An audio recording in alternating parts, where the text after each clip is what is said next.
வணக்கம் நண்பர்களே, இன்றைக்கி வாங்க ஜெயாஸ் கிச்சனில் சூப்பரான ட்ரூட்டி ஃப்ரூட்டி எப்படி பண்ணலான்னு சொல்லி பார்க்கலாம்.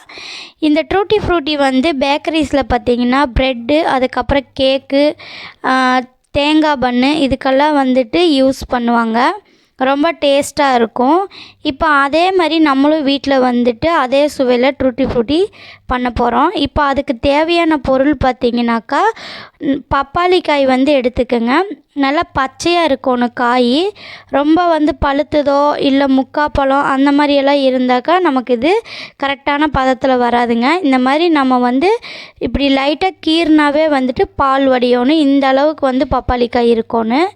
இப்போ இந்த பப்பாளி காயை நம்ம ஒரு சைடு வெட்டி எடுத்துட்டு அதுக்கப்புறமா நம்ம தோல் நீக்கி எடுத்துக்கலாங்க.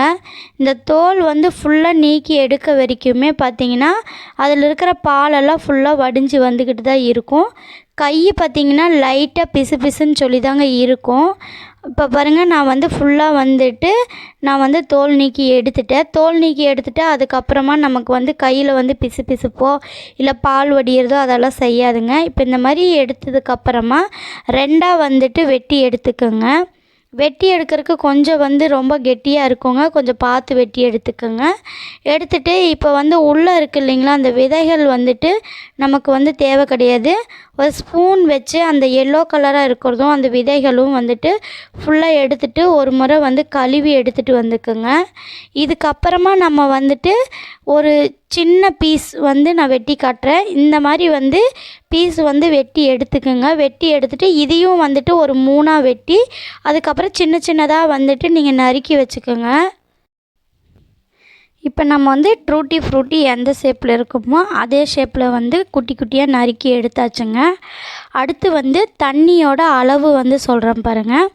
ஒரு கப்பு நம்ம பப்பாளி காய் எந்த கப்பில் எடுக்கிறோமோ அதே கப்பில் ஒரு கப்பு தண்ணி சேர்த்திக்கிங்க. இப்போ நான் இந்த கப்பில் ஒரு கப்பு எடுத்திருக்கேன். இப்போ ஒரு கப்பு தண்ணியை சேர்த்தி லைட்டாக சூடான உடனே இப்போ இந்த காயை போட்டு கரெக்டாக கலந்து விடுங்க. கலந்து விட்டு ஒரு 3 நிமிஷம் வேக வச்சு எடுத்துக்கோங்க. ரொம்ப நேரம் வேக வச்சு எடுத்தீங்க அப்படின்னாக்கா நமக்கு காய் குழஞ்சி போயிருங்க. அதனால் ஏன்னா அடுத்து நம்ம சர்க்கரை பாகுலையும் கொதிக்க வைக்கணும். அதனால் ஒரு 3 நிமிஷம் மட்டும் நீங்கள் நல்லா வேக வச்சு எடுத்திங்கன்னா கரெக்டான பதத்தில் வந்துடும். இப்போ பாருங்கள், நல்லா வெந்து வந்துருச்சு. அடுத்து வாங்க நம்ம பிளேட்டுக்கு மாற்றிக்கலாம். இப்போ பாருங்கள், இந்த மாதிரி பிளேட்டில் மாற்றிட்டு நம்ம கையில் எடுத்து பார்த்தோம் அப்படின்னா உள்ளே நல்லா சாஃப்டாகவும் மேலே நல்லா கிறிஸ்பியாகவும் இருக்கிற மாதிரி இருக்கணுங்க. இந்த மாதிரி இருந்தால் தான் நல்லா பப்பாளி காய் நம்ம ட்ரூட்டி ஃப்ரூட்டியோட பதம் வரும்.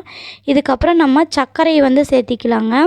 சர்க்கரை பாருங்கள், 1/4 கப்பு நம்ம சர்க்கரை எடுத்துருக்கோம். இதில் ஒரு கப்பு இதில் காய் எடுத்திருந்தோம். அதே கப்பில் 1/4 கப்பு சர்க்கரை எடுத்திருக்கோம். எல்லா அளவுகளும் நீங்கள் ஒரு கப் எடுத்தாலும் சரி இல்லை டம்ளர் எடுத்தாலும் சரி அதில் தான் எல்லா அளவுகளும் நீங்கள் சேர்த்திக்கணும். அப்போ தான் கரெக்டான பதம் வரும். இப்போ 1/4 கப்புக்கு நம்ம சர்க்கரை எடுத்திருந்தோம். 1/4 கப்புக்கும் கம்மியாக தண்ணியை சேர்த்திக்கிங்க. இப்போ 100 கிராம் சர்க்கரை சேர்த்துட்டிங்கன்னா 50 கிராம் அளவுக்கு தண்ணி சேர்த்துனிங்கன்னா கரெக்டாக இருக்கும். இப்போ இது லைட்டாக சர்க்கரை கொதிக்க வேண்டாம். கரைஞ்சி வந்த உடனே நம்ம எடுத்து வச்சுருந்த அந்த பப்பாளி காயை அது உள்ளே சேர்த்தி விடுங்க. சேர்த்தி விட்டு நல்லா கலந்து விட்டீங்க அப்படின்னா ஒரு கம்பி பதம் வருங்க. கரெக்டாக நம்ம ஊற்றின தண்ணியும் அதுக்கப்புறம் சர்க்கரையும் அளவு கரெக்டாக இருந்துச்சு அப்படின்னாக்கா சீக்கிரமாக நமக்கு கம்பி பதம் கிடச்சிருங்க. இப்போ பாருங்கள், ஒரு கம்பி பதம் எனக்கு கிடச்சிருச்சு. இந்த மாதிரி ஒரு கம்பி பதம் வந்ததுக்கப்புறமா நம்ம ஒரு பிளேட்டுக்கு மாற்றிக்குவோம். இப்போ பாருங்கள், நம்ம ஊற்றின தண்ணியும் சர்க்கரையும் கரெக்டான அளவுகள் இருந்தனால அது கரெக்டாக இஞ்சி அதோட பதத்துக்கு வந்துருச்சு. இல்லைன்னா லிக்விடாக அந்த மாதிரி இருக்குங்க. இதை இப்போ எடுத்து நம்ம 3ஆக நான் பிரித்து வச்சுருக்கேன். இதில் வந்து இப்போ வந்து நான் ஃபுட் கலர் வந்து சேர்த்திக்க போகிறேங்க. எல்லோ கலர் வந்து ஃபுட் கலர் சேர்த்துறேன், க்ரீன் கலர் சேர்த்திருக்கேன். அதுக்கப்புறம் நேச்சுரலாக வந்து தேன் கலர் அப்படியே விட்டுருக்குறேங்க. இப்போ இதை வந்துட்டு நம்ம வந்துட்டு ஒரு பிளேட்டுக்கு வந்து டிஷ்யூ பேப்பர் வந்து போட்டுட்டு அதில் வந்து நம்ம இந்த இதெல்லாமே தனித்தனியாக வந்து போட்டு நல்லா காய வச்சு எடுத்துக்கோங்க. வெயிலில் வச்சிங்கன்னா ஒரு மணி நேரம் வச்சு எடுத்தாவே போதுங்க.